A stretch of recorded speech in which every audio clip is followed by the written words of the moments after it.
Conway from the Australian Stock Report. He's via Melbourne studios. Chris, welcome back into play now. Let's stick on the Fairfax line now. And, you know, over and above that TPG bid, so some nice, some nice friction finally at play. What's the chatter this morning been about on that deal? Good afternoon, Carson. Good afternoon, guys.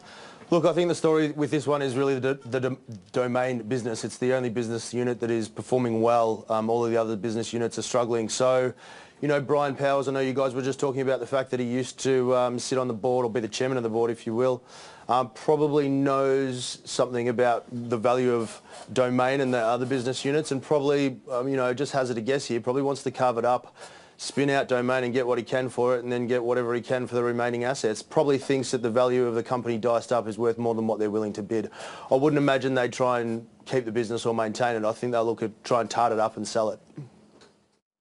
Go back to sort of look into the books. What have they done in the past? Have they had dalliances? Have they had forays into media on other continents? What was the sum, progress on that, or was it all just a kind of a Maya story by another means? I mean, I think it's fair to say that Fairfax has, for a very long time, has taken the view that their starting point was the independence, the quality journalism, the newspapers, and you would expect that any new owner of the assets will not take that same view. Sure.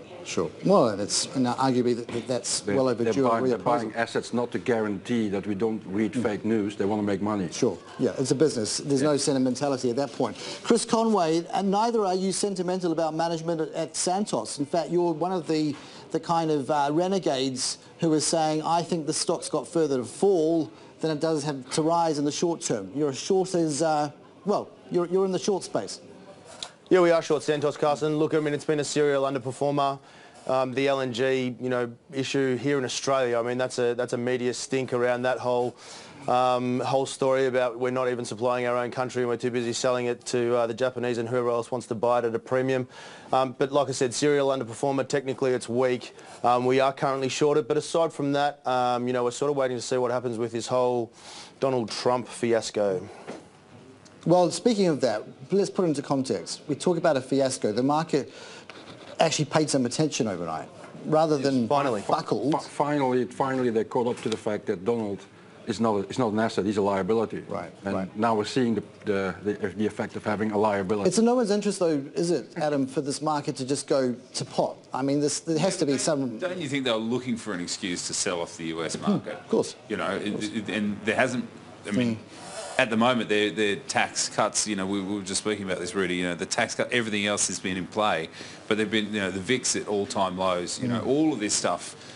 We've got options expiry in the US tomorrow, so, again, that's going to put more volume and more volatility into the market, but I think they were looking for an excuse, and this has obviously come at a right time. I'm not so sure. I might disagree with Adam on this one. I don't think this market was looking for an excuse, because there had been many excuses, including North Korea, for example. It's just become I think they were ignoring all the reasons because they were hanging on the fact that Donald will deliver.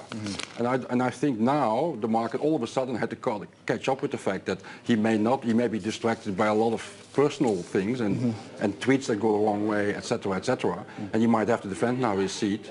That means basically whatever kept the market up so far, it may not be delivered this year. And 2018 is a long way off. Well, Chris Conway, 5,600, bringing it all home, you say that becomes a kind of a key test now on the downside.